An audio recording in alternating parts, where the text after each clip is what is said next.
Alright guys, it's me, Yordleman the Waifu Collector, still the only fair human on earth, and today I want to have another chat about Injustice, but not about the roster this time. We've already done that, and I'll put the link to that video in the bio and at the end of this video if you want to check out my fun little roster video that I did a few months back. But although previously we were hopeful about Injustice 3 and even expecting it a little, now we all but for sure know it's what's coming next for NetherRealm, right? By way of a couple of voice actors, George Newbern, the longtime Superman actor, and Phil Lamar, known for Jon Stewart, but primarily voiced Aquaman in Injustice. Both actors said that they are currently working on Injustice 3. I don't know if those claims were true or refuted or debunked, but that's not really what we're here to talk about. The point is, we all know what's coming next in some capacity.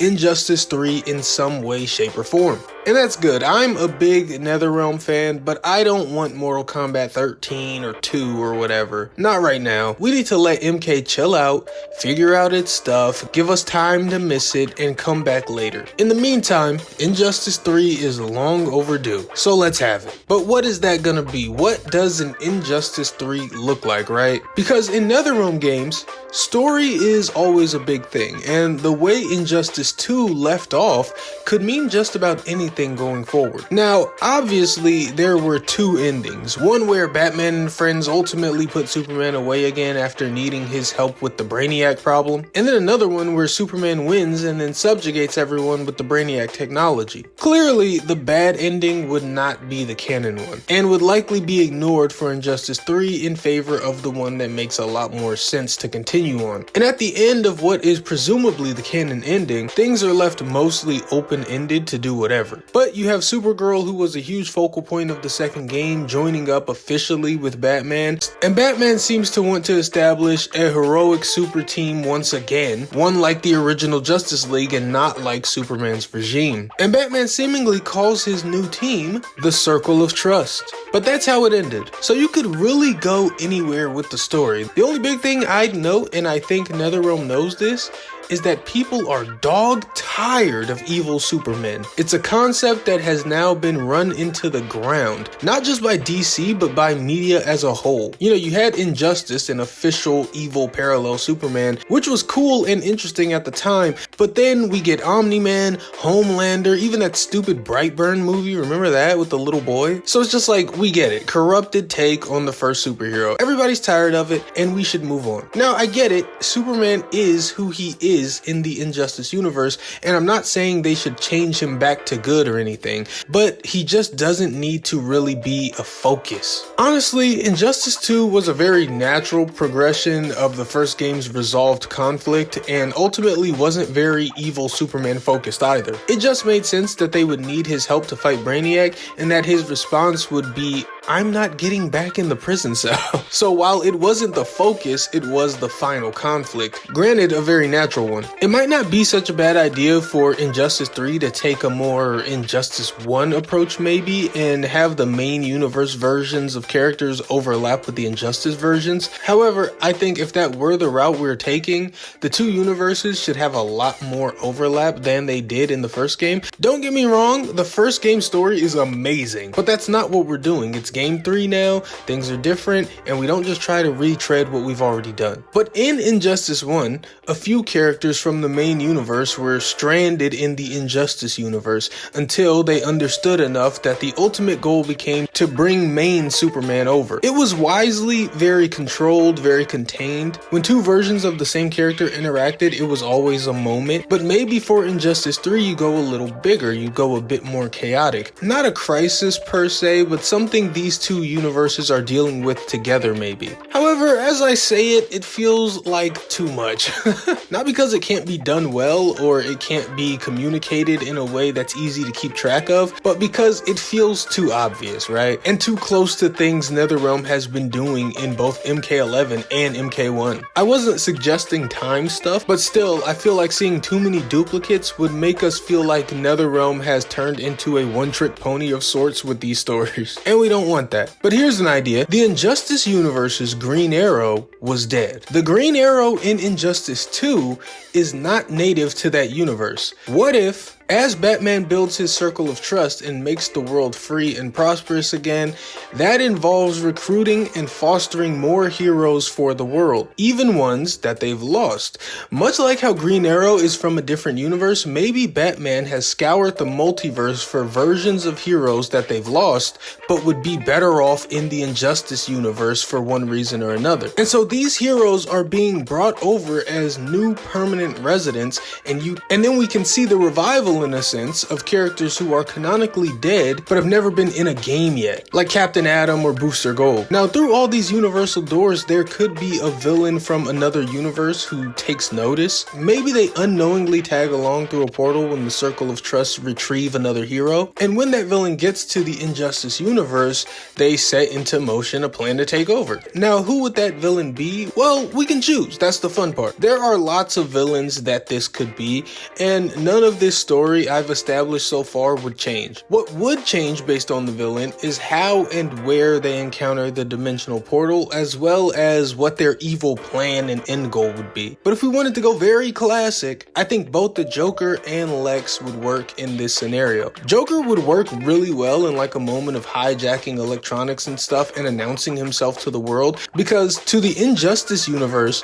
the Joker isn't just the crazy villain he's always been. He's the man who corrupted Superman, you know? He sent Superman over the edge, so the fear he would inspire in the populace would be great, and it would make sense that he could even gain a following. And on the Lex side, I would see a great moment of Lex realizing what a great man and hero he was in the Injustice universe and absolutely taking advantage of that. Possibly even having the interaction with Batman where Batman is saying, you know, I didn't realize we recruited a Lex. And of course, Lex is smart enough to concoct some convoluted science lie about why he might be there. And because Lex was who he was in Injustice, Batman is kind of taking what this falsely good Lex is saying at face value, you know? And things can just really roll from there. I don't know, just some ideas. Listen, if we want to keep things as simple and easy as a setup gets, just do Mongul. Just do Mongul. Mongul shows up to a now prosperous Injustice Earth, and he is here to strip the Earth's resources, enslave its people, and kill any resistance. Simple. Now here's the thing. For those who don't know, Mongul rules over a planet called Warworld, and he goes around doing what I just said he'd want to do to Earth. But on Warworld, as the name suggests, it is a gladiatorial planet ruled by violence. Are you seeing where I'm going with this? It would be very simple for heroes and villains of Earth to end up on Warworld in this fight-required environment. And it would be simple to set up even teammates having to fight each other in moments where they're enslaved by Mongul. Also, Mongul is a Superman villain. He is on that tier of strength. Superman is handily more powerful than him. It's one of the reasons Mongul hates him so much.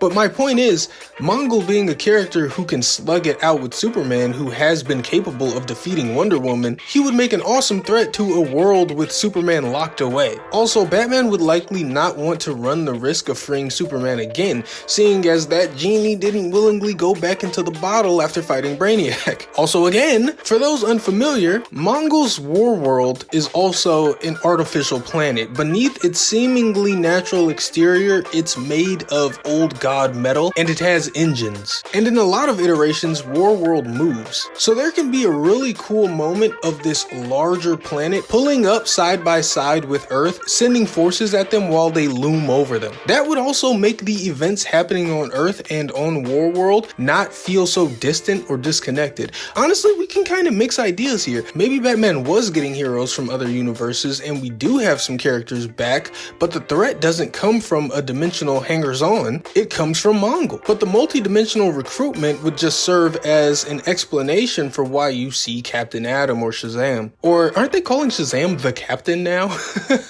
Which I'm not mad at. I always thought it was kind of stupid that he was Shazam and the Wizard was Shazam and he's saying Shazam, and I don't know. It was just better when he was Captain Marvel. I don't think the Captain's gonna catch on, but kudos for the attempt. Anyway, I have one more crackpot story theory, but this is also just a game theory. Very soon in the DC Comics, there is going to be an event called DC KO, which begins in October 2025. And DC KO is an all-out tournament between heroes. They've even gone as far as to give us a bracket for this tournament. So I'll quickly explain why they're fighting if this sounds interesting. Also, keep in mind, this event hasn't started at the time of this recording. But in the comic universe, Darkseid died. Well, really, he let himself be killed. And in doing so, his disparate energy, Omega Energy, created a new universe called the Absolute Universe. And as Darkseid reformed in this universe, he killed all of the cosmic and godlike entities of the Absolute Universe, accumulating more and more Omega Energy until he was the de facto god of the Absolute Universe. He became the King Omega, as they're calling it, which is where we get KO. But of course, DC KO is a double entendre in that way. Anyway, now Darkseid, as the King Omega, is coming over to the main universe to rule it as well. And the heroes realize that the only way to stop him is to become their own King Omega. But that requires gaining the same amount of Omega Energy that Darkseid did. And Omega Energy being intrinsically tied to Darkseid, who is a cosmic fixture of evil,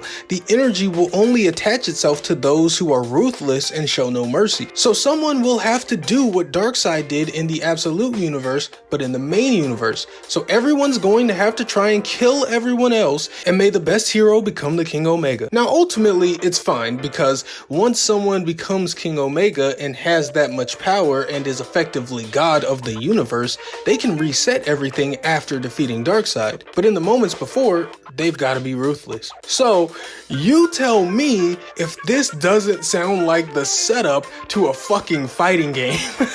I mean, it's called DC KO, for God's sake. So I present the possibility to you that maybe we aren't getting Injustice 3, but we're still getting a DC fighting game from NetherRealm Studios, an adaptation of DC KO, an event that will be done and dusted by the time we hear of the next NetherRealm game, probably. This would be pretty fucking cool, honestly. However, when you look at the bracket of 32 fighters for DC KO, you think, would this be the roster? And I don't think so. One, because I don't think we'd get 32 characters at launch, and two, because there are some characters on here that I don't think would show up in a game.